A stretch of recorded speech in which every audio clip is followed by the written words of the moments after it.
Welcome back. Welcome back, beautiful ones. Welcome back, beautiful souls.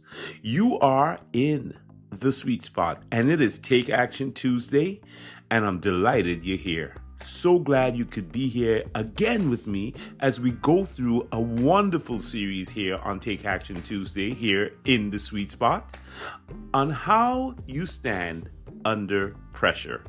This is episode 2 of the 7 episodes we're going to do on how you stand under pressure. This episode is entitled Doing the Next Right Thing Without Panicking. Okay? I'm Dr. Derek Sweet. I'm a board-certified psychiatrist, as you know. I work with athletes, executives, first responders, and people who are expected to act when the stakes are real. But more than that, I am your fellow traveler on this journey that you and I are on. This journey we've been taking every single day. The journey of life, as we have had to learn how to move forward without letting anxiety, panic, and all the stress and pressure grab the steering wheel. So let's ground ourselves. Remember yesterday, Making Moves Monday? We made a critical distinction, didn't we? We said that stress is different than pressure. I'll remind you that stress is when demands feel bigger than your resources. And pressure is when the moment matters and how you show up really counts.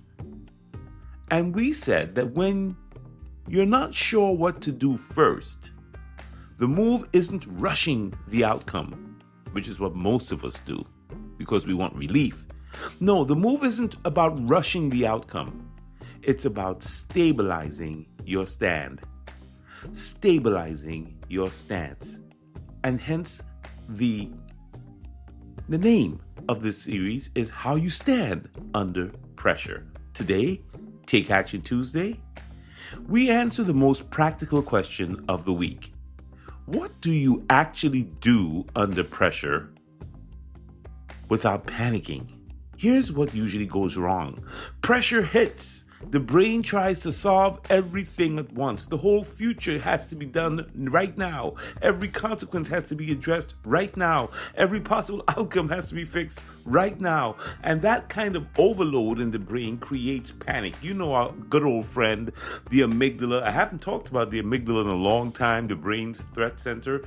It could get really worked up. Not because you're weak, it's just trying to protect you.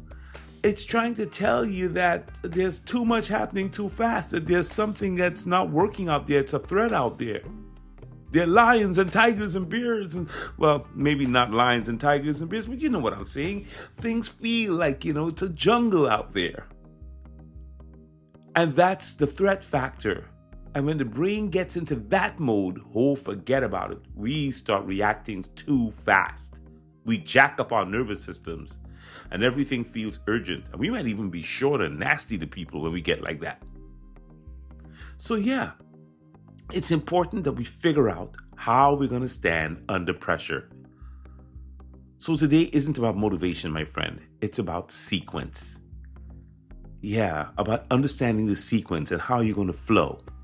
And this is where this great author, Jim Murphy, the author of Inner Excellence, a great book that I've quoted here before, is so helpful. And I'm going to paraphrase him. I can never achieve the way he thinks, but this is what he teaches. He says that high performers don't try to control the outcomes when pressure gets high. And that's good for us to know. They don't try to control the outcomes. What they do is a little different.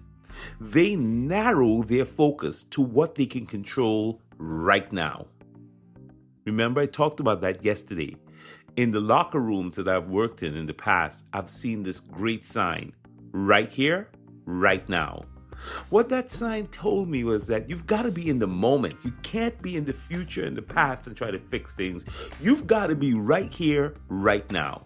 And what Murphy is teaching us is that the high performers, that's what they do when they're under pressure. You ever watch a great athlete perform in the fourth quarter or at the end of a game and see how linear and focused they are? That's because they have narrowed their focus to what they can control right now, their response, their process, and their next action. They're not too far ahead, and they're certainly not in the past. That's not philosophy. That's how people stay functional under pressure, under a heavy load. That's you and me when we get it right. So instead of asking yourself something inspirational or something vague when that moment hits, here's the question that really works under pressure. What's the one responsible thing I can do next without making this worse? What's the one responsible thing I can do next without making this worse? Do you know that just asking that question to yourself can stop you from making terrible mistakes or impulsive decisions? Can bring you insights? It's amazing. Let me explain why that works. That question, it shrinks the time horizon. You stop trying to manage tomorrow. You're no longer trying to figure out next week or how this thing is going to end. You're not worried about that. You're aware. Where are you? You got it. You're right here. You're right now. You come back to now with that question. What is the one responsible thing I can do next without making this thing worse? Not what I'm going to do tomorrow. Not what if this doesn't work out for me. What can I do next? That question also filters out what we call panic behavior. You see, panic wants to speed things up. Panic wants speed. It wants drama. It wants but it also wants relief too. It wants speed, drama, and relief. Yeah, it wants all three: speed, drama, and relief. And when panic sets in, that's why we make impulsive decisions. We want quick relief. Sometimes we want to blow up with folks or whatever, and we want it fast. But if we're responsible, if we're wise, if we're walking in our stable stand, that level of responsibility wants more stability and it wants more order. It wants kind of like what the opposite panic wants. So, yeah, the other thing is that asking that kind of question, what is the one responsible thing I can do next without making this worse? It not only does it shrink the time horizon, not only does it filter out the panic behavior, it also protects your identity. You're no longer asking, how do I win this thing? You're asking, how do I stay grounded, balanced, while this is happening and unfolding in front of me, which puts you in a driver's seat to be able to make really good decisions. That shift alone can change which part of your brain is going to be in charge. Remember, we talked about the PFC, the prefrontal cortex, and we talked about the amygdala. The threat center is the amygdala. The prefrontal cortex is your CEO, your decision maker, and you want that part of the brain to be making decisions under pressure, not the panic part. Scripture describes this same mechanism. The ancient wisdom never fails. They just use a different language. In the Message Bible, Paul writes in Philippians 4, verses 6 and 7, don't fret or worry. Instead of worrying, pray. Let petitions and praises shape your worries into prayers. Letting God's peace guard your heart and mind. Let your petitions and praises shape your worries into prayers. Letting God's peace guard your heart and mind. That's not a command to stop acting, my friends. That's not just saying sit down and do nothing.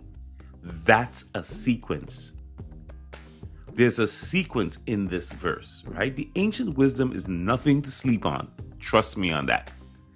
What the sequence is that the worry is going to show up. Has worry ever showed up for you? I'm sure it has. It's shown up for me. But when it shows up, you got to name it.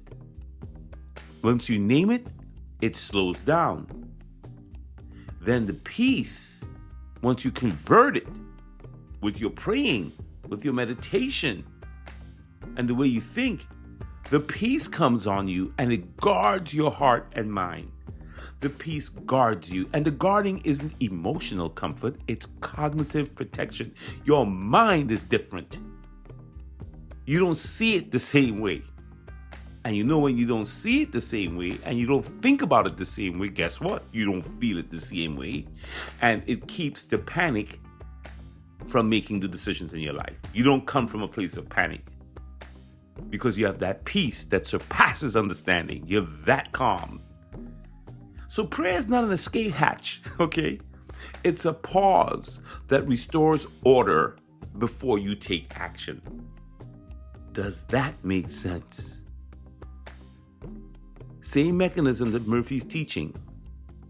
The same mechanism that psychology is confirming. All in the ancient wisdom. Amazing, isn't it? Wow. Now here's the rule to carry with you today. Under pressure, don't try to do everything right now. Not everything. Do one responsible thing and then pause. Here's why. When you do one responsible thing, my friend, you send a signal to your nervous system. I'm not trapped. I'm not hopeless. I can do something. I have agency. And once your brain realizes that, because you've taken one action, your heart rate begins to settle, your breathing can slow down, and the thinking part of your brain comes back online. Your prefrontal cortex is like, hey, I'm back. And your amygdala, the threat center, is like, all right, I'll give you a break today. The pause allows your nervous system to downshift before the next decision. And that's what you want to be. You don't want to be in a nervous, anxious state. So you've got to take action. It's Take Action Tuesday. So this kind of questioning, this kind of pausing prevents momentum from turning into panic. It stops the energy from blowing up into something bigger than it needs to, because you're now back in the driver's seat. And this is how high performers actually operate. Athletes do it between plays. First responders do it between calls. Surgeons do it between critical steps. And seasoned leaders do it before they speak, not after. Pressure isn't managed by speed. It's managed by sequence. One step, take a space, then a next step. And I'll make it even more concrete and we're out. For an athlete, the next right thing after a mistake isn't a hero play. Stop doing the hero play thing. It just messes everything up. If you are an athlete and you make a mistake, don't make a hero play on the next play if you can help it. It's positioning, it's fundamentals, it's getting back to basics. If you're somebody under financial pressure, it's not about fixing your entire life right now. It's about opening the bill, facing it, coming up with one single plan that you're going to make, making one phone call, setting one boundary, taking one step, taking a breath, and working at it. Maybe you're in a relationship that's just terrible. It's not good. It's not resolving. It's not getting you to the solutions that you want to in this relationship. Don't try to solve everything tonight or today. Pause. Pause before you react. Think about your sequence. Choose timing over doing something that's just going to relieve you right now and saying something you regret. Pause before you react. You can control you. You may not be able to control them, but you certainly have control over you, and they don't get to choose your emotions. You do. And look, maybe you're facing a big presentation tomorrow. Maybe you have a big decision. Maybe you're on the verge of something huge, and you want to be impressive. You want to really impress. Well, maybe that's the issue. Maybe switch by stabilizing your stand to be more clear. Make one clear point. Take one clear breath. One clear sentence before the next clear sentence. One at a time. Take it easy, okay? Because across these situations, the principle is the same, my friend. You don't calm the anxiety. You don't get to the finish line by just rushing and being into tomorrow. You have to stabilize your stand. That's what this series is about. You calm anxiety and panic by narrowing the moment until you can stand inside this moment and make a decision. Be in this moment. Don't look to the left, to the right. Don't look too far ahead or too behind. Stay in the moment. That's what the elite do. That's what the first responders do. Right? You don't want the fireman coming into your house and he's worried about yesterday or tomorrow. You want to put the fire out, right? He's got to be in the moment. She's got to be able to handle it right there, right now. You don't want your doctor in the operating room worried about taking investments 5 days from now. You want them operating on you properly in the moment. Amen? All right now. Okay, you're listening to The Sweet Spot. We're digging in. We're digging in on how you stabilize your stand. And this is Take Action Tuesday. And now you know you're going to narrow the moment until you can stand inside of it and make a great decision right here, right now. Tomorrow, oh boy, tomorrow is Win It All Wednesday. And we're going to talk about why confidence comes and goes, but belief quietly determines how far you perform when it gets loud. Don't miss tomorrow. Do not miss Win It All Wednesday, I promise you. Now, if this gave you something you could actually use the next time pressure spikes in your life and you want to practice narrowing the moment and seeing how you can stand inside of this narrow moment, please subscribe. This is free. And if someone you love is spiraling or they're facing something heavy, share this with them. And let's see what happens. Beautiful souls, I'm with you. Sweet winners, I'm with you. You don't need to carry certainty to move forward. What you need is steadiness. Your stand has to be stable. And from there, we will build together.